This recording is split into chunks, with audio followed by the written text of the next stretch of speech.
بسم اللہ الرحمن الرحیم۔ حضور صلی اللہ علیہ وسلم کا موسم حج میں قبائل عرب پر دعوت کو پیش فرمانا۔ حضرت عبداللہ بن کعب بن مالک رضی اللہ عنہ فرماتے ہیں کہ حضور صلی اللہ علیہ وسلم نبوت کے بعد 3 سال تک چھپ کر دعوت کا کام کرتے رہے، پھر چوتھے سال آپ نے علل اعلان دعوت کا کام شروع کر دیا، جو وہاں 10 سال تک چلتا رہا۔ اس عرصے میں آپ صلی اللہ علیہ وسلم موسم حج میں بھی دعوت کا کام کیا کرتے تھے، اور عکاظ اور مجنہ اور ذوالمجاج کے بازاروں میں حاجیوں کے پاس ان کی قیام گاہوں میں جایا کرتے تھے، اور انہیں اس بات کی دعوت دیا کرتے تھے کہ وہ آپ کی مدد کریں، آپ کی حفاظت کریں، تاکہ آپ اپنے رب عز و جل کا پیغام پہنچا سکیں، اور ان کو اس کے بدلے میں جنت ملے گی۔ لیکن آپ اپنی مدد کے لیے کسی کو بھی تیار نہ پاتے، حتیٰ کہ آپ ایک ایک قبیلے کے بارے میں، اس کی قیام گاہ کے بارے میں پوچھتے، ہر قبیلے کے پاس جاتے۔ اس طرح چلتے چلتے آپ بنی عامر بن صعصع کے پاس پہنچے۔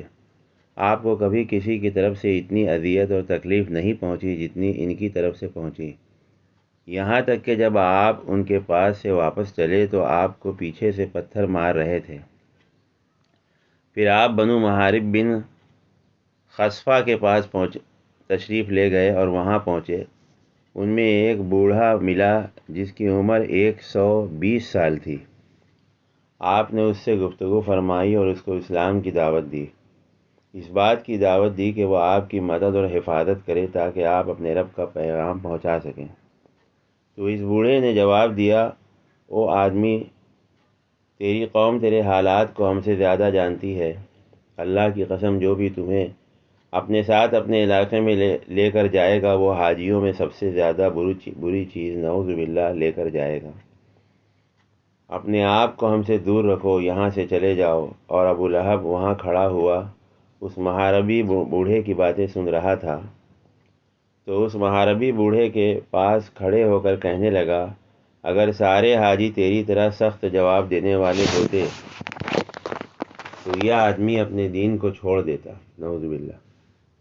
یہ ایک بے دین اور جھوٹے آدمی ہے، نعوذ باللہ۔ اس محاربی بوڑھے نے جواب دیا کہ تم اس کو زیادہ جانتے ہو، یہ تمہارا بھتیجا اور رشتہ دار ہے۔ اے ابو عتبہ، شاید اسے جنون ہے، ہمارے ساتھ قبیلے کا ایک آدمی ہے جو اس کا علاج جانتا ہے۔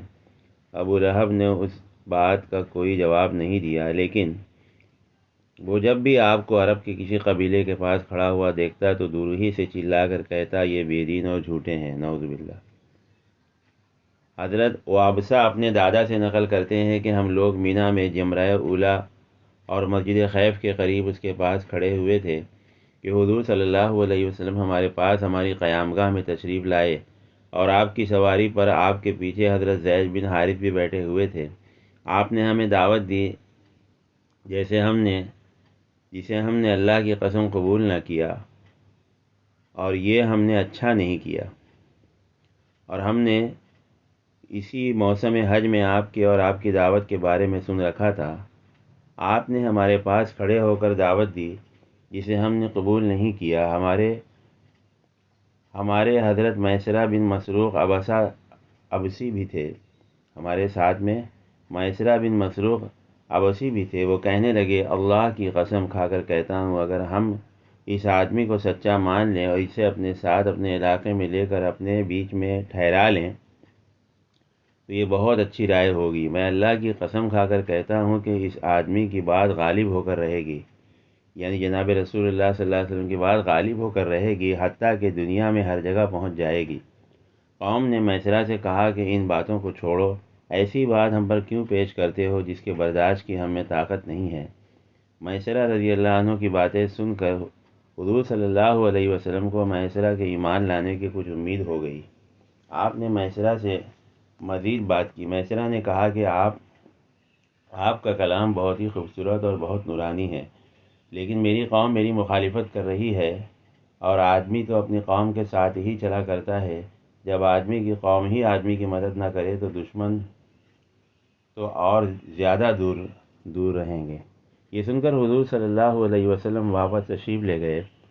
وہ قوم اپنے علاقے واپس چلی گئی تو ان سے حضرت میسرہ رضی اللہ عنہ نے کہا، آؤ آؤ فدق چلتے ہیں، کیونکہ وہاں یہودی رہتے ہیں، ان سے ہم اس آدمی کے بارے میں پوچھیں گے۔ چنانچہ وہ لوگ یہودیوں کے پاس گئے اور ان سے حضور صلی اللہ علیہ وسلم کے بارے میں پوچھا۔ وہ اپنی کتاب نکال کر لائے اور سامنے رکھ کر اس میں حضور صلی اللہ علیہ وسلم کا ذکر مبارک پڑھنے لگے۔ اس میں یہ لکھا ہوا تھا کہ آپ ان پڑھ عربی نبی ہیں، اونٹ پر سوار ہوا کریں گے، معمولی چیز یا ٹکڑے پر گزارا کر لیں گے، ان کا قد نہ زیادہ لمبا ہوگا اور نہ زیادہ چھوٹا ہوگا، ان کے بال نہ بالکل گھنگریالے ہوں گے نہ بالکل سیدھے ہوں گے، ان کی آنکھوں میں سرخ ڈورا ہوگا اور ان کا رنگ سفید سرخی مائل ہوگا۔ اتنا پڑھنے کے بعد یہودیوں نے یہ کہا کہ جس آدمی نے تمہیں دعوت دی ہے، اگر وہ ایسا ہے تو تم اس کی دعوت قبول کر لو اور اس کے دین میں داخل ہو جاؤ، کیونکہ ہم حسد کی وجہ سے ان کا اتباع نہیں کریں گے اور ہمارے ان سے زبردست معرکے ہوں گے۔ عرب کا رہنے والا ہر آدمی یا تو آپ کی اتباع کرے گا یا آپ سے لڑے گا، لہذا تم ان کا اتباع کرنے والوں میں سے بن جاؤ۔ حضرت میسرہ رضی اللہ عنہ نے کہا، اے میری قوم، اب تو بالکل بات واضح ہو گئی۔ قوم نے کہا، اگلے سال حج پر جا کر ان سے ملیں گے۔ چنانچہ وہ سب اپنے علاقے میں واپس چلے گئے۔ ان کے سرداروں نے ان کو اس سے روک دیا اور ان میں سے کوئی بھی حضور صلی اللہ علیہ وسلم کا اتباع نہ کر سکا۔ جب حضور صلی اللہ علیہ وسلم ہجرت فرما کر مدینہ تشریف لے گئے اور حجۃ الوداع میں تشریف لے گئے تو وہاں حضرت میسرہ رضی اللہ عنہ سے ملاقات ہوئی۔ حضور صلی اللہ علیہ وسلم نے ان کو پہچان لیا تو حضرت میسرہ رضی اللہ عنہ نے عرض کیا، یا رسول اللہ، جس دن ہمارے ہاں اونٹنی پر سوار ہو کر تشریف لائے تھے، اس دن سے میرے دل میں آپ کی اتباع کی بڑی آرزو ہے، لیکن جو ہونا تھا ہو گیا اور اللہ کو میرا اتنی دیر سے مسلمان ہونا ہی منظور تھا۔ اس موقع پر جتنے لوگ میرے ساتھ تھے ان میں سے اکثر مر گئے۔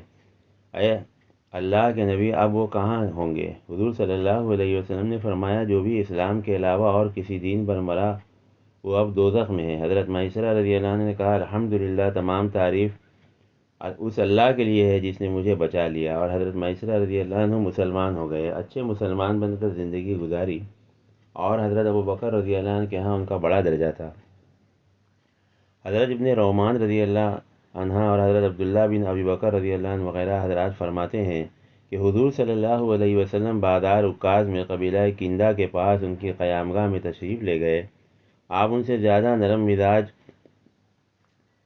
قبیلہ کے پاس کبھی نہیں گئے تھے۔ جب آپ نے دیکھا کہ یہ لوگ نرم ہیں اور بہت محبت کر رہے ہیں تو آپ نے ان سے دعوت کی بات شروع کر دی کہ میں تمہیں ایک اللہ کی دعوت دیتا ہوں جس کا کوئی شریک نہیں، اور اس بات کی دعوت دیتا ہوں کہ جس طرح تم اپنی جانوں کی حفاظت کرتے ہو اسی طرح تم میری بھی حفاظت کرو، پھر اگر میں غالب آ گیا تو تمہیں پورا اختیار ہے۔ اکثر قبیلہ والوں نے یہ کہا کہ یہ تو بہت اچھی بات ہے، لیکن ہم انہی خداؤں کی عبادت کریں گے جن کی عبادت ہمارے آبا و اجداد کیا کرتے تھے۔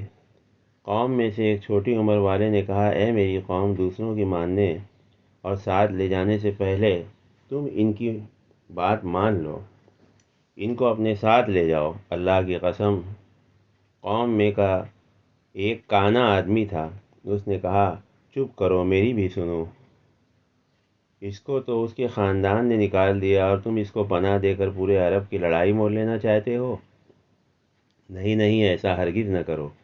یہ سن کر آپ وہاں سے بڑے غمگین ہو کر واپس تشریف لے آئے اور لوگ اپنی قوم میں واپس ہو گئے، ان کو اپنے سارے حالات سنائے تو ایک یہودی نے ان سے کہا، تم نے بڑا سنہرا موقع ضائع کر دیا، اگر تم دوسروں سے پہلے اس آدمی کی بات مان لیتے تو تمام عرب کے سردار بن جاتے۔ ان کی صفات اور حلیہ کا بیان ہماری کتاب میں موجود ہے۔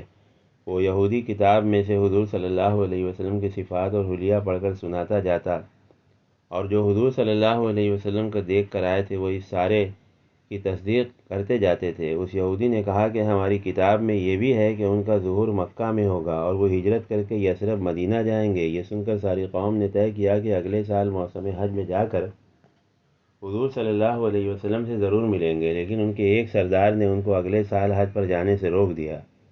چنانچہ ان میں سے کوئی بھی آپ سے نہ مل سکا اور اس یہودی کا انتقال ہو گیا۔ لوگوں نے سنا کہ مرتے وقت وہ حضور صلی اللہ علیہ وسلم کی تصدیق کر رہا تھا اور ایمان کا اظہار کر رہا تھا۔ حضرت عبد الرحمن بن عامر اپنی قوم کے چند بزرگوں سے نقل کرتے ہیں کہ ہم لوگ بادار عکاظ میں ٹھہرے ہوئے تھے۔ وہاں ہمارے پاس حضور صلی اللہ علیہ وسلم تشریف لائے اور آپ نے فرمایا تم کون سے قبیلے کے لوگ ہو؟ ہم نے کہا بنو عامر بن صعصع کے ہیں۔ آپ نے فرمایا عامر کے کون سے خاندان سے ہو؟ ہم نے کہا کہ کعب بن ربیعہ کے۔ آپ نے فرمایا تمہارا دبدبہ اور رعب کیسا ہے؟ ہم نے کہا کسی کی مجال نہیں کہ کوئی ہمارے علاقے میں آ کر کسی چیز کو ہاتھ لگا سکے یا ہماری آگ پر ہاتھ داب سکے، یعنی ہم بڑے بہادر ہیں، ہمارا کوئی مقابلہ نہیں کر سکتا۔ حضور صلی اللہ علیہ وسلم نے ان سے فرمایا کہ میں اللہ کا رسول ہوں، اگر میں تمہارے پاس آ جاؤں تو تم لوگ میری حفاظت کرو گے تاکہ میں اپنے رب کا پیغام پہنچا سکوں، اور میں تم میں سے کسی کو کسی بات پر مجبور نہیں کرتا ہوں۔ تو اس قبیلے والوں نے کہا کہ آپ قریش کے کون سے خاندان سے ہیں؟ آپ نے فرمایا بنو عبد المطلب کے خاندان سے ہوں۔ تو انہوں نے کہا کہ بنو عبد مناف نے آپ کے ساتھ کیا برتاؤ کیا؟ آپ نے فرمایا انہوں نے تو سب سے پہلے مجھے جھٹلایا اور دھتکارا۔ انہوں نے کہا ہم آپ کو نہ دھتکارتے ہیں نہ آپ پر ایمان لاتے ہیں، البتہ آپ کو اپنے علاقے میں لے جائیں گے اور آپ کی ہر طرح حفاظت کریں گے تاکہ آپ اپنے رب کا پیغام پہنچا سکیں۔ چنانچہ آپ ان کے ساتھ جانے کے ارادے سے سواری سے اتر کر ان کے پاس بیٹھ گئے۔ وہ لوگ بازار میں خرید و فروخت کرنے لگے۔ اتنے میں ان کے پاس حجرہ بن فراس قشیری آیا۔ اس نے پوچھا یہ مجھے تمہارے پاس کون نظر آ رہا ہے جسے میں پہچانتا نہیں ہوں؟ انہوں نے کہا یہ محمد بن عبداللہ قریشی ہیں صلی اللہ علیہ وسلم۔ اس نے کہا تمہارا ان سے کیا تعلق ہے؟ وہ کہنے لگے انہوں نے ہمارے پاس آ کر یہ کہا ہے کہ وہ اللہ کے رسول ہیں اور ہم ان سے اس بات کا مطالبہ کیا ہے کہ ہم ان کو اپنے علاقے میں لے جائیں گے اور ان کی ہر طرح حفاظت کریں گے تاکہ وہ اپنے رب کا پیغام پہنچا سکیں۔ اس نے پوچھا کہ تم نے پھر کیا جواب دیا؟ انہوں نے کہا کہ ہم نے ان کو خوش آمدید کہا ہے اور یہ کہا ہے کہ ہم آپ کو اپنے علاقے میں لے جائیں گے اور اپنی جانوں کی طرح آپ کی حفاظت کریں گے۔ بحیرہ بولا جہاں تک میرا خیال ہے اس بازار والوں میں تم سب سے زیادہ بری چیز نعوذ باللہ لے کر جا رہے ہو۔ تم ایسا کام کرنے لگے ہو جس کی وجہ سے تمام لوگ تمہارے دشمن بن کر بائیکاٹ کر دیں گے اور تمہارا ایسا بائیکاٹ کریں گے کہ سارے عرب مل کر تم سے لڑیں گے۔ ان کی قوم ان کو اچھی طرح جانتی ہے، اگر ان لوگوں کو ان میں کوئی بھلائی نظر آتی تو ان کا ساتھ دینے میں اپنی بڑی سعادت سمجھتے۔ یہ اپنی قوم کا ایک کم عقل آدمی ہے نعوذ باللہ، اور اسے ان کی قوم نے دھتکار دیا ہے اور جھٹلا دیا ہے۔ تم انہیں ٹھکانہ دینا چاہتے ہو اور ان کی مدد کرنا چاہتے ہو، تم نے بالکل غلط فیصلہ کیا ہے۔ پھر اس نے حضور صلی اللہ علیہ وسلم کی طرف مڑ کر کہا اٹھو اور اپنی قوم کے پاس چلے جاؤ، اللہ کی قسم اگر تم میری قوم کے پاس نہ ہوتے تو میں تمہاری گردن اڑا دیتا، نعوذ باللہ۔ چنانچہ حضور صلی اللہ علیہ وسلم اٹھے اور اپنی اونٹنی پر سوار ہو گئے۔ خبیث بحیرہ نے حضور صلی اللہ علیہ وسلم کی اونٹنی کی کوکھ میں لکڑی کا زور سے چونکا دیا، یعنی لکڑی سے اونٹنی کے نرم حصے میں زور سے اس نے چبایا، جس سے آپ کی اونٹنی بتک گئی اور آپ اونٹنی سے نیچے گر گئے۔ اس دن حضرت ضباح بن عامر بن قرط اپنے چچا زاد بھائیوں سے ملنے کے لیے قبیلہ بنو عامر آئی ہوئی تھی۔ یہ صحابیہ تھیں اور ان عورتوں میں سے تھی جو مسلمان ہو کر مکہ میں حضور صلی اللہ علیہ وسلم کا ساتھ دیا کرتی تھی۔ وہ یہ منظر دیکھ کر بےتاب ہو کر بول اٹھی اے عامر کی اولاد، آج تم میں سے کوئی بھی عامر کی طرح میری مدد کرنے والا نہیں رہا، یا آج سے میرا قبیلہ عامر سے کوئی تعلق نہیں ہے۔ کیا تمہارے سامنے اللہ کے رسول کے ساتھ یہ سلوک کیا جا رہا ہے اور تم میں سے کوئی بھی ان کی مدد کے لیے کھڑا نہیں ہوتا ہے؟ چنانچہ ان کے 3 چچا زاد بھائی بحیرہ کی طرف لپکے اور 2 آدمی بحیرہ کی مدد کے لیے اٹھے۔ ان تینوں بھائیوں میں سے ہر ایک نے ایک کو پکڑ کر زمین پر پٹک دیا اور ان کے سینوں پر چڑھ کر خوب تھپڑ مارے۔ اس پر حضور صلی اللہ علیہ وسلم نے فرمایا اے اللہ ان تینوں بھائیوں پر برکت نازل فرما اور ان دونوں پر لعنت کر۔ راوی کہتے ہیں کہ حضور صلی اللہ علیہ وسلم کی مدد کرنے والے تینوں بھائی مسلمان ہوئے اور تینوں نے شہادت کا مرتبہ پایا، اور جو باقی جو کفار تھے وہ سب ذلت کی موت مرے۔ اور جن دو آدمیوں نے بحیرہ بن فراس کی مدد کی، ان میں سے ایک کا نام حزن بن عبداللہ اور دوسرے کا نام معاویہ بن عبادہ ہے۔ اور جن تین بھائیوں نے حضور صلی اللہ علیہ وسلم کی مدد کی وہ غطریف بن سہیل، غطفان بن سہل اور عروہ بن عبداللہ ہے۔ حضرت زہری بیان کرتے ہیں کہ حضور صلی اللہ علیہ وسلم بنو عامر بن صعصع کے پاس تشریف لے گئے، ان کو اللہ کی دعوت دی اور اپنے آپ کو ان پر پیش کیا کہ وہ آپ کی مدد کریں گے۔ ان میں سے بحیرہ بن فراس نامی آدمی نے کہا کہ اگر میں قریش کے اس نوجوان کا دامن پکڑ لوں تو میں ان کے ذریعے سارے عرب کو ختم کر سکتا ہوں۔ پھر اس نے حضور صلی اللہ علیہ وسلم سے کہا، آپ یہ بتائیں کہ اگر آپ کے کام میں ہم آپ کا ساتھ دیں اور پھر اللہ تعالیٰ آپ کو آپ کے مخالفوں پر غالب کر دے تو آپ کے بعد کیا حکومت ہمیں مل جائے گی؟ حضور صلی اللہ علیہ وسلم نے فرمایا، اس کا اختیار تو اللہ تعالیٰ کو ہے، وہ جسے چاہے دے۔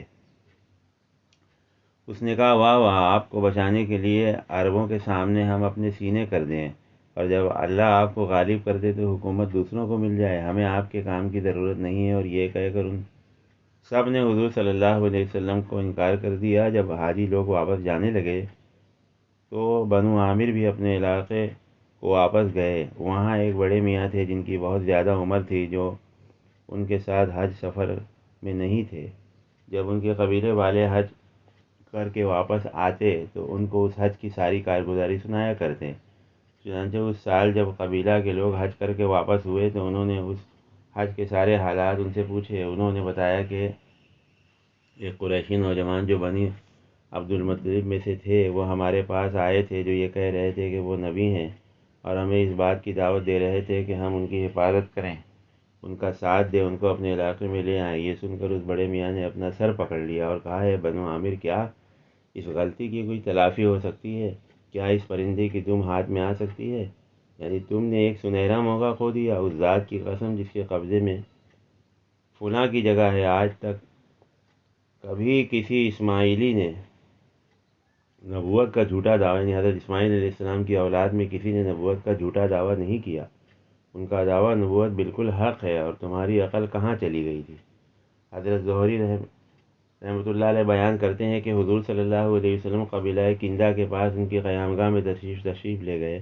ان میں ملیح نامی ان کا ایک سردار بھی تھا۔ آپ نے ان کو اللہ عز و جل کی دعوت دی اور اپنے آپ کو ان پر پیش کیا کہ مجھے اپنے ساتھ اپنے علاقے میں لے جاؤ تاکہ میں اللہ کا پیغام پہنچا سکوں، لیکن سب نے انکار کر دیا۔ حضرت محمد بن عبد الرحمن بن حسین بیان کرتے ہیں کہ حضور صلی اللہ علیہ وسلم قبیلہ کلب کے خاندان بنو عبداللہ کے پاس ان کی قیامگاہ میں تشریف لے گئے، ان کو اللہ کی دعوت دی اور اپنے آپ کو ان پر پیش کیا، یہاں تک کہ آپ ان کو آمادہ کرنے کے لیے فرما رہے تھے، اے بنو عبداللہ، اللہ نے تمہارے باپ کا نام بہت اچھا رکھا ہے، لیکن انہوں نے آپ کی پیش کردہ دعوت کو قبول نہ کیا۔ حضرت عبداللہ بن کعب بن مالک فرماتے ہیں کہ حضور صلی اللہ علیہ وسلم قبیلہ بنی حنیفہ کے پاس ان کی قیامگاہ میں تشریف لے گئے، ان کو اللہ کی دعوت دی اور اپنے آپ کو ان پر پیش کیا، لیکن عربوں میں سے کسی نے آپ کی دعوت کو ان سے زیادہ برے طریقے سے نہیں ٹکرایا۔ حضرت عباس بیان فرماتے ہیں کہ مجھ سے حضور صلی اللہ علیہ وسلم نے ارشاد فرمایا کہ مجھے تمہارے پاس اور تمہارے بھائی کے پاس اپنی حفاظت کا سامان نظر نہیں آ رہا ہے، کیا آپ مجھے کل بازار لے جائیں گے تاکہ ہم مختلف قبائل کی قیامگاہ میں جا کر ان کو دعوت دے سکیں؟ اور ان دنوں عرب وہاں اکٹھے تھے۔ حضرت عباس رضی اللہ عنہ فرماتے ہیں کہ میں نے حضور صلی اللہ علیہ وسلم سے عرض کیا کہ یہ قبیلہ کندہ اور اس کے ہم خیال لوگ ہیں، اور یہ یمن سے حج کے لیے آنے والوں میں سے سب سے اچھے لوگ ہیں، اور یہ قبیلہ بکر بن وائل کی قیامگاہ ہے، یہ قبیلہ بنو عامر بن صعصہ کی قیامگاہ ہے، آپ ان میں سے کسی کو اپنے لیے پسند فرما لیں۔ چنانچہ آپ نے قبیلہ کندہ سے دعوت کی ابتدا فرمائی اور ان کے پاس تشریف لے گئے۔ جا کر فرمایا کہ آپ لوگ کہاں کے ہیں؟ انہوں نے کہا کہ ہم یمن کے ہیں۔ آپ نے فرمایا، یمن کے کون سے قبیلے کے؟ انہوں نے کہا قبیلہ کندہ کے ہیں۔ آپ نے فرمایا قبیلہ کندہ کے کون سے خاندان کے؟ انہوں نے کہا بنی عامر، عمرو بن معاویہ کے۔ آپ نے فرمایا کیا اپنی بھلائی کو تمہارا دل چاہتا ہے؟ انہوں نے کہا بھلائی کی بات کیا ہے؟ آپ نے فرمایا تم لا الہ الا اللہ کی گواہی دو اور نماز قائم کرو اور جو کچھ اللہ کے پاس سے آیا ہے اس پر ایمان لاؤ۔ انہوں نے کہا کہ اگر آپ کامیاب ہو گئے تو اپنے بعد بادشاہت آپ ہمیں دے دیں گے؟ آپ نے فرمایا کہ بادشاہت دینے کا اختیار تو اللہ کو ہے، وہ جس کو چاہے دے دے۔ تو انہوں نے کہا کہ جو دعوت آپ ہمارے پاس لے کر آئے ہیں ہمیں اس کی کوئی ضرورت نہیں ہے، نعوذ باللہ۔ کلبی کی روایت میں یہ ہے کہ انہوں نے کہا کہ کیا آپ اس لیے ہمارے پاس آئے ہیں تاکہ آپ ہمیں ہمارے خداؤں سے روک دیں اور ہم سارے عرب کی مخالفت مول لیں اور آپ اپنی قوم کے پاس چلے جائیں؟ ہمیں آپ کی کوئی ضرورت نہیں ہے، نعوذ باللہ۔ چنانچہ آپ ان کے پاس سے اٹھ کر قبیلہ بکر بن وائل کے پاس تشریف لے گئے اور آپ نے فرمایا آپ کا کون سا قبیلہ ہے؟ انہوں نے کہا بکر بن وائل۔ آپ نے فرمایا بکر بن وائل کا کون سا خاندان؟ بنو قیس بن ثعلبہ۔ آپ نے فرمایا آپ لوگوں کی تعداد کتنی ہے؟ انہوں نے کہا کہ ریت کے ذروں کی طرح بہت ساری۔ آپ نے فرمایا تمہارا رعب اور دبدبہ کیسا ہے؟ انہوں نے کہا کچھ نہیں، اہل فارس ہمارے پڑوس ہیں، نہ ہم ان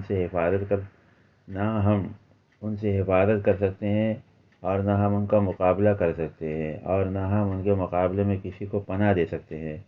آپ نے فرمایا کہ 33 مرتبہ سبحان اللہ، 33 مرتبہ الحمدللہ اور 43 مرتبہ اللہ اکبر اللہ کی رضا کے لیے پڑھنا اپنے ذمے کر لو۔ اللہ نے تمہیں باقی رکھا تو تم اہل فارس کے گھروں پر قبضہ کر لو گے اور ان کی عورتوں سے نکاح کرو گے اور ان کے بیٹوں کو اپنا غلام بنا لو گے۔ انہوں نے کہا کہ آپ کون ہیں؟ آپ نے فرمایا میں اللہ کا رسول ہوں۔ پھر آپ وہاں سے آگے چل دیے۔ کلبی کی روایت میں یہ ہے کہ آپ کا چچا ابو لہب آپ کے پیچھے پیچھے چل رہا تھا، لوگوں سے کہہ رہا تھا کہ ان کی بات نہ مانو۔ چنانچہ جب حضور صلی اللہ علیہ وسلم ان کے پاس سے چلے گئے تو ابو لہب ان کے پاس سے گزرا۔ انہوں نے ابو لہب سے کہا تم اس آدمی کو جانتے ہو؟ اس نے کہا یہ ہمارے قبیلے میں چوٹی کا آدمی ہے، تم ان کی کسی چیز کے بارے میں پوچھنا چاہتے ہو؟ حضور صلی اللہ علیہ وسلم نے ان کو جس بات کی دعوت دی تھی وہ ساری بات انہوں نے ابو لہب کو بتائی اور یہ کہا کہ وہ یہ کہہ رہے تھے کہ اللہ کے رسول ہیں۔ ابو لہب نے کہا خبردار اس بات کو کوئی اہمیت نہ دو کیونکہ وہ دیوانے ہیں، نعوذ باللہ، پاگل پن میں الٹی سیدھی باتیں کرتے ہیں، نعوذ باللہ۔ انہوں نے کہا کہ انہوں نے فارس والوں کے بارے میں جو کچھ کہا ہے اس سے بھی ہمیں یہی اندازہ ہوا تھا۔ اللہ ہمیں عمل کرنے کی توفیق عطا فرمائے۔ حضرت ربیعہ بن عبادہ فرماتے ہیں کہ میں نوجوان لڑکا اپنے والد کے ساتھ مینا میں تھا اور حضور صلی اللہ علیہ وسلم عرب کے قبائل کی قیام گاہوں میں تشریف لے جاتے تھے اور ان سے فرماتے تھے کہ اے بنی فلاں، مجھے اللہ تعالیٰ نے تمہارے پاس اپنا رسول بنا کر بھیجا ہے۔ میں تمہیں اس بات کا حکم دیتا ہوں کہ اللہ کی عبادت کرو اور اس کے ساتھ کسی چیز کو شریک نہ کرو، اور اللہ کے علاوہ جن کو تم اللہ کا شریک ٹھہرا کر عبادت کر رہے ہو ان کو چھوڑ دو اور مجھ پر ایمان لاؤ اور میری تصدیق کرو اور میری حفاظت کرو تاکہ جو پیغام دے کر مجھے اللہ تعالیٰ نے بھیجا ہے میں اس کی طرف سے واضح طور پر اس کو پہنچا سکوں۔ حضرت ربیعہ فرماتے ہیں کہ آپ کے پیچھے ایک بھینگا خوبصورت آدمی تھا جس کی 2 زلفیں تھیں، آدمی جوڑا پہنے ہوئے تھا۔ جب حضور صلی اللہ علیہ وسلم اپنی گفتگو اور اپنی دعوت سے فارغ ہو گئے تو اس آدمی نے کہا اے بنی فلاں، یہ آدمی تمہیں اس بات کی دعوت دیتا ہے کہ تم لات اور عزیٰ کو اور بنو مالک بن عقیش کے حلیف جنوں کو اپنی گردن سے اتار پھینکو۔ جس بدعت اور گمراہی کو یہ لایا ہے اسے اختیار کر لو، اس کی بات ہرگز نہ مانو اور نہ اس کی بات سنو۔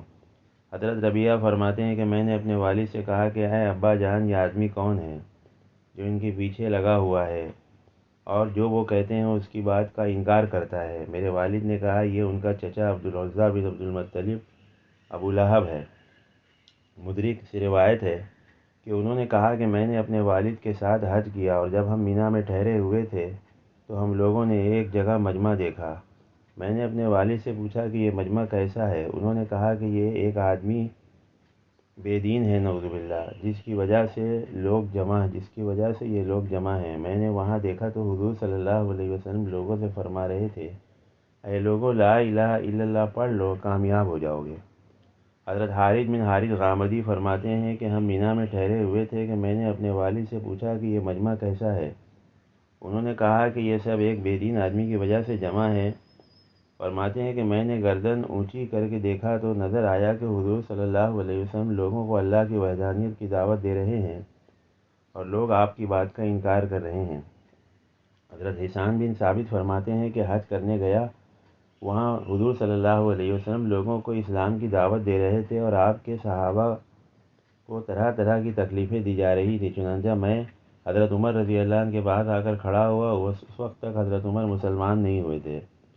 وہ بنی عمرو مومل کی ایک باندی کو تکلیف پہنچا رہے تھے۔ پھر حضرت عمر رضی اللہ عنہ حضرت زنیرہ کے پاس آ کر رکے اور ان کو بھی طرح طرح تکلیفیں دینے لگے۔ حضرت علی بن ابی طالب رضی اللہ عنہ بیان کرتے ہیں کہ جب اللہ عز و جل نے اپنے نبی کریم صلی اللہ علیہ وسلم کو اس بات کا حکم دیا کہ آپ اپنے آپ کو قبائل عرب پر پیش کریں تو آپ مینا تشریف لے گئے۔ میں اور حضرت ابوبکر رضی اللہ عنہ آپ کے ساتھ تھے۔ ہم عرب کی ان مجلسوں میں سے ایک مجلس میں پہنچے تو ابوبکر رضی اللہ عنہ نے آگے بڑھ کر سلام کیا۔ حضرت ابوبکر رضی اللہ عنہ ہر دم پیش قدمی کرنے والے تھے اور وہ عرب کے انصاب سے خوب اچھی طرح واقف تھے، یعنی ان کے خاندانوں سے، قبیلوں سے، نسب سے۔ تو انہوں نے کہا کہ تم کس قوم کے لوگ ہو؟ انہوں نے کہا کہ ربیہ ہیں۔ حضرت ابوبکر رضی اللہ عنہ نے کہا تم ربیہ کے کون سے خاندان سے ہو؟ اس کے بعد ابو نعیم نے بہت لمبی حدیث ذکر کی، جس میں یہ بھی آتا ہے کہ حضرت علی رضی اللہ عنہ فرماتے ہیں کہ پھر ہم ایک باوقار مجلس میں پہنچے، اس میں بہت سے بلند مرتبہ باعزت بزرگ ٹھہرے ہوئے تھے۔ چنانچہ حضرت ابوبکر رضی اللہ عنہ نے آگے بڑھ کر سلام کیا۔ حضرت علی رضی اللہ عنہ نے فرمایا کہ حضرت ابوبکر رضی اللہ عنہ ہر دم پیش قدمی کرنے والے تھے۔ تو ان سے حضرت ابوبکر رضی اللہ عنہ نے کہا تم کس قوم کے لوگ ہو؟ انہوں نے کہا ہم بنو شیبہ بن ثعلبہ۔ ابوبکر رضی اللہ عنہ نے حضور صلی اللہ علیہ وسلم کی طرف متوجہ ہو کر کہا میرے ماں باپ آپ پر قربان ہوں، ان کی قوم میں سے زیادہ مغرور، زیادہ معزز کوئی نہیں۔ اس وقت اس قوم میں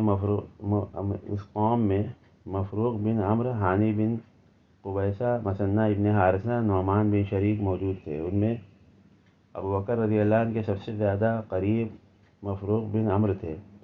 مفروق بیان اور گفتگو میں اپنی قوم پر چھائے ہوئے تھے۔ ان کی 2 زلفیں تھیں جو ان کے سینے پر پڑی ہوئی تھی۔ چنانچہ یہ مجلس میں حضرت ابوبکر رضی اللہ عنہ سب سے زیادہ قریب تھی، اس لیے ابوبکر رضی اللہ عنہ نے ان سے پوچھا کہ تمہارے قبیلے کی تعداد کتنی ہے؟ تو انہوں نے کہا ہم 1000 سے زیادہ ہیں اور 1000 کم ہونے کی وجہ سے شکست نہیں کھا سکتے۔ ابوبکر رضی اللہ عنہ نے پوچھا تمہارے ہاں حفاظت کی کیا صورت ہے؟ انہوں نے کہا ہمارا کام تو کوشش کرنا ہے، باقی ہر قوم کی اپنی اپنی قسمت ہے۔ حضرت ابوبکر رضی اللہ عنہ نے پوچھا کہ تمہارے اور تمہارے دشمن کے درمیان لڑائی کا کیا حل ہوتا ہے؟ مفروق نے کہا جب ہم لڑتے ہیں تو ہم بہت زیادہ غصے میں ہوتے ہیں اور جب ہمیں غصہ آ جاتا ہے تو ہم بہت سخت قسم کی لڑائی لڑتے ہیں اور ہم عمدہ گھوڑوں کو اولاد پر، ہتھیاروں کو دودھ دینے والے جانوروں پر ترجیح دیتے ہیں، یعنی سامان جنگ ہمیں سب سے زیادہ پیارا ہے اور مدد تو اللہ کی طرف سے آتی ہے۔ کبھی اللہ تعالی ہمیں غالب کر دیتے ہیں، کبھی دوسروں کو۔ شاید آپ قبیلہ قریش کے ہیں۔ ابوبکر رضی اللہ عنہ نے کہا اگر تمہیں یہ خبر پہنچی ہے کہ قریش میں اللہ کے ایک رسول ہیں اور وہ یہ ہیں، اللہ کے نبی صلی اللہ علیہ وسلم کی طرف اشارہ کیا۔ مفروق نے کہا ہمیں یہ خبر پہنچی ہے کہ قریش کے ایک آدمی کہتے ہیں کہ وہ اللہ کے رسول ہے۔ پھر مفروق نے حضور صلی اللہ علیہ وسلم کی طرف متوجہ ہو کر کہا آپ کس چیز کی دعوت دیتے ہیں اے قریشی بھائی؟ حضور صلی اللہ علیہ وسلم آگے بڑھ کر بیٹھ گئے۔ حضرت ابوبکر رضی اللہ عنہ کھڑے ہو کر حضور صلی اللہ علیہ وسلم پر اپنے کپڑے سے سایہ کرنے لگے۔ حضور صلی اللہ علیہ وسلم نے فرمایا میں تمہیں اس بات کی دعوت دیتا ہوں کہ تم اس بات کی گواہی دو کہ اللہ کے سوا کوئی معبود نہیں اور میں اللہ کا رسول ہوں، اور اس کی دعوت دیتا ہوں کہ مجھے اپنے ہاں رہنے کی اجازت دو اور میری ہر طرح کی حفاظت کرو، میری مدد کرو تاکہ میں اللہ کے حکم کو پہنچا سکوں، کیونکہ قبیلہ قریش اللہ کی دین کے خلاف ایک دوسرے کی مدد کر رہے ہیں اور اللہ کے رسول کو جھٹلا رہے ہیں۔ باطل میں لگ کر انہوں نے حق کو بالکل چھوڑ دیا ہے اور اللہ سے بے نیاز ہو گئے ہیں، حالانکہ اللہ ہی ہر حال میں ساری مخلوق سے بے نیاز اور قابل تعریف ہے۔ مفروق نے حضور صلی اللہ علیہ وسلم سے کہا اے قریشی بھائی آپ اور کس چیز کی دعوت دیتے ہیں؟ آپ نے یہ کہا اور تلاوت فرمائی آیتیں پڑھی قرآن کی، جن کا ترجمہ یہ ہے کہ آپ کہہ دیجئے تم آؤ میں سنا دوں جو حرام کیا ہے تم پر تمہارے رب نے کہ شریک نہ کرو اس کے ساتھ کسی چیز کو، اور ماں باپ کے ساتھ نیکی کرو، اور مار نہ ڈالو اپنی اولاد کو مفلسی سے، اور ہم رزق دیتے ہیں تم کو اور ان کے، اور پاس نہ جاؤ بے حیائی کے کام کے جو ظاہر ہو اس میں سے اور جو پوشیدہ ہو، اور نہ مار ڈالو اس جان کو جس کو حرام کیا ہے اللہ نے مگر حق پر، تم کو یہ حکم کیا ہے تاکہ تم سمجھو، اور پاس نہ جاؤ یتیم کے مال کے مگر اس طرح کے بہتر ہو یہاں تک کہ پہنچ جاوے اپنی جوانی کو، پورا کرو ناپ تول کو انصاف سے، ہم کسی کے ذمے وہی چیز لازم کرتے ہیں جس کی اس کو طاقت ہو، اور جب یہ بات کہو تو حق کہو اگرچہ وہ اپنے قریب ہو، قریب ہی ہو، اللہ تعالیٰ کا عہد پورا کرو، تم کو یہ حکم کر دیا ہے تاکہ تم نصیحت پکڑو، حکم کیا ہے وہ یہ سیدھی راہ ہے اور سیدھی راہ پر چلو، یہ ساری باتیں ہیں، ترجمہ ہے آیت کا۔ پھر آخر میں حضور نے ان اللہ یامر بالعدل والاحسان سے لے کر لعلکم تذکرون تک خطبہ بھی پڑھا۔ مفروق نے یہ مناسب سمجھا کہ اس گفتگو میں ہانی بن قبیصہ بھی ان کے ساتھ شریک ہو جائے، اس وجہ سے انہوں نے کہا کہ یہ ہانی بن قبیصہ ہیں جو ہمارے بزرگ ہیں اور ہماری دینی امور کے ذمہ دار ہیں۔ ہانی نے حضور صلی اللہ علیہ وسلم سے کہا، اے قریشی بھائی، ہم نے آپ کی بات سنی اور آپ کی بات کو میں سچا مانتا ہوں، میرا خیال یہ ہے کہ آپ کے ہمارے ساتھ یہ پہلی مجلس ہے، اس سے پہلے کبھی ملاقات ہوئی نہیں ہے، آئندہ کوئی خبر نہیں، ہم نے ابھی تک آپ کے معاملے میں غور نہیں کیا اور آپ کی دعوت کے انجام کے بارے میں سوچا نہیں، ابھی سے ہم اپنے دین کو چھوڑ کر آپ کی دین اختیار کر لیں تو اس فیصلے میں غلطی کا امکان ہے، اور یہ کم عقل ہونا یعنی انجام میں غور نہ کرنے کی نشانی ہے، جلدی کے فیصلے میں غلطی ہو جاتی ہے۔ اور دوسری بات یہ ہے کہ ہمارے پیچھے بڑا خاندان ہے جن کے بغیر ہم کوئی معاہدہ کرنا پسند نہیں کرتے، فی الحال آپ بھی واپس تشریف لے جائیں اور ہم بھی واپس تشریف لے جائیں، آپ بھی غور کریں ہم بھی غور کر لیتے ہیں۔ ہانی نے بھی یہ بات مناسب سمجھی کہ اس گفتگو میں مثنہ ابن حارث بھی شریک ہو جائے، چنانچہ انہوں نے کہا، مثنہ بن حارث ہمارے بزرگ ہمارے جنگی امور کے ذمہ دار ہیں۔ اس پر مثنہ نے حضور صلی اللہ علیہ وسلم سے کہا کہ میں نے آپ کی بات سنی ہے قریشی بھائی، مجھے آپ کی بات اچھی لگی اور آپ کا کلام مجھے پسند آیا، لیکن میری طرف سے بھی وہی جواب ہے جو ہانی بن قبیصہ نے کہا ہے، ہم دو ملکوں کے سرحدوں کے درمیان رہتے ہیں، ایک یمامہ ہے اور دوسرا سماوا۔ تو ان سے حضور صلی اللہ علیہ وسلم نے فرمایا، یہ کون سے دو ملکوں کی سرحدیں ہیں؟ مثنہ نے کہا، ایک طرف تو ملک عرب کی سرزمین اور اونچے ٹیلے پہاڑ ہیں، اور دوسری طرف فارس کی سرزمین اور کسریٰ کی نہریں ہیں، اور ہمیں وہاں رہنے کی اجازت کسریٰ نے اس شرط پر دی ہے، یعنی اس زمانے کی بڑی طاقت روم اور فارس کی طرف اشارہ ہے، تو کسریٰ نے اس شرط پر ہمیں اجازت دی ہے کہ ہم وہاں کوئی نئی چیز نہ چلائیں اور نہ کسی نئی تحریک چلانے والوں کو وہاں رہنے دیں۔ بہت ممکن ہے کہ آپ جس چیز کی دعوت دے رہے ہیں وہ بادشاہ کو ناپسند ہو۔ سرزمین عرب کے آس پاس کے علاقے کا دستور یہ ہے کہ خطاوار کی خطا معاف کر دی جاتی ہے اور اس کا عذر قبول کیا جاتا ہے، اور سرزمین فارس کے آس پاس کے علاقے کا دستور یہ ہے کہ نہ خطاوار کی خطا معاف کی جاتی ہے اور نہ اس کا عذر قبول کیا جاتا ہے۔ اس لیے اگر آپ یہ چاہیں کہ ہم آپ کو اپنے علاقے میں لے جائیں عربوں کے مقابلے میں ہم آپ کی مدد کریں تو ہم اس کی ذمہ داری لے سکتے ہیں، لیکن اہل فارس کے مقابلے میں کوئی ذمہ داری نہیں لے سکتے۔ حضور صلی اللہ علیہ وسلم نے فرمایا، جب تم نے سچی بات صاف صاف کہہ دی تو یہ تم نے برا جواب نہیں دیا، لیکن بات یہ ہے کہ اللہ کے دین کو لے کر وہی کھڑا ہو سکتا ہے جو دین کے ہر جانب سے حفاظت کرے۔ پھر حضور صلی اللہ علیہ وسلم حضرت ابوبکر رضی اللہ عنہ کا ہاتھ پکڑ کر کھڑے ہو گئے۔ اس کے بعد ہم اوس اور خزرج کی مجلس میں پہنچے۔ ہمارے اس مجلس سے اٹھنے سے پہلے ہی وہ حضور صلی اللہ علیہ وسلم سے اسلام سے بیعت ہو گئے۔ حضرت علی رضی اللہ عنہ نے فرمایا، یہ اوس اور خزرج والے رضوان اللہ علیہم اجمعین بڑے سچے اور صبر والے لوگ تھے۔ صاحب بدایہ نے اس حدیث میں مضمون بھی بیان کیا ہے کہ حضور صلی اللہ علیہ وسلم نے فرمایا، اللہ کے دین کو لے کر وہی کھڑا ہو سکتا ہے جو دین کی ہر جانب سے حفاظت کرے۔ پھر آپ نے فرمایا، تم مجھے ذرا بتاؤ کہ تھوڑے ہی عرصے میں اللہ پاک تمہیں ان کا ملک اور مال دے دے اور ان کے بیٹوں کو تمہارے بچھونا بنا دے، یعنی وہ تمہاری بیویاں اور باندیاں بن جائیں، کیا تم اس کے لیے اللہ کی تسبیح تقدیر بیان کرنے کے لیے تیار ہو؟ نعمان بن شریک نے حضور صلی اللہ علیہ وسلم سے کہا، اے قریشی بھائی، آپ کی یہ بات ہمیں منظور ہے۔ پھر آپ نے آیت تلاوت کی، انا ارسلناک شاہدا ومبشرا ونذیرا وداعیا الی اللہ باذنہ وسراجا منیرا۔ ان کا ترجمہ ہے کہ ہم نے تم کو بھیجا بتانے والا، خوشخبری سنانے والا، ڈرانے والا اور بلانے والا اللہ کی طرف سے اللہ کے حکم سے چمکتا ہوا چراغ۔ پھر حضور صلی اللہ علیہ وسلم حضرت ابوبکر رضی اللہ عنہ کے ہاتھ پکڑ کر کھڑے ہو گئے۔ حضرت علی فرماتے ہیں کہ اس کے بعد حضور صلی اللہ علیہ وسلم ہماری طرف متوجہ ہو کر فرمایا، اے علی، زمانہ جاہلیت میں عرب کے اخلاق کیا ہیں؟ یہ کتنے بلند ہیں! ان کی اخلاق کی وجہ سے دنیاوی زندگی میں ایک دوسرے کی حفاظت کر لیتے ہیں۔ حضرت علی فرماتے ہیں کہ اوس اور خزرج بڑے سچے اور بڑے صبر والے لوگ تھے۔ انصاب عرب کے بارے میں ابوبکر رضی اللہ عنہ اتنی زیادہ معلومات سے حضور صلی اللہ علیہ وسلم بڑے خوش ہوئے۔ اس کے کچھ عرصے کے بعد حضور صلی اللہ علیہ وسلم نے اپنے صحابہ کے پاس آ کر فرمایا کہ اللہ کی بہت ہی حمد بیان کرو، کیونکہ آج بنو ربیعہ نے اہل فارس پر کامیابی حاصل کر لی ہے، ان کے بادشاہ کو قتل کر دیا ہے، ان کے لشکر کو بالکل تباہ کر دیا ہے، اور ان کی یہ ساری مدد میری وجہ سے ہوئی ہے۔ دوسری روایت میں یہ تفصیل بھی ہے کہ جب بنو ربیعہ کی فارس والوں سے جنگ ہوئی اور فرات کے قریب قراقر مقام پر دونوں فوجوں کا مقابلہ ہوا، تو بنو ربیعہ نے محمد صلی اللہ علیہ وسلم کے نام کو اپنا شعار اور خاص نشانی بنایا، جس کی وجہ سے فارس کے خلاف اللہ تعالیٰ نے ان کی مدد فرمائی، اور بنو ربیعہ اس جنگ کے بعد اسلام میں داخل ہو گئے۔ اللہ تعالیٰ ہم سب کو عمل کرنے کی توفیق عطا فرمائے، آمین۔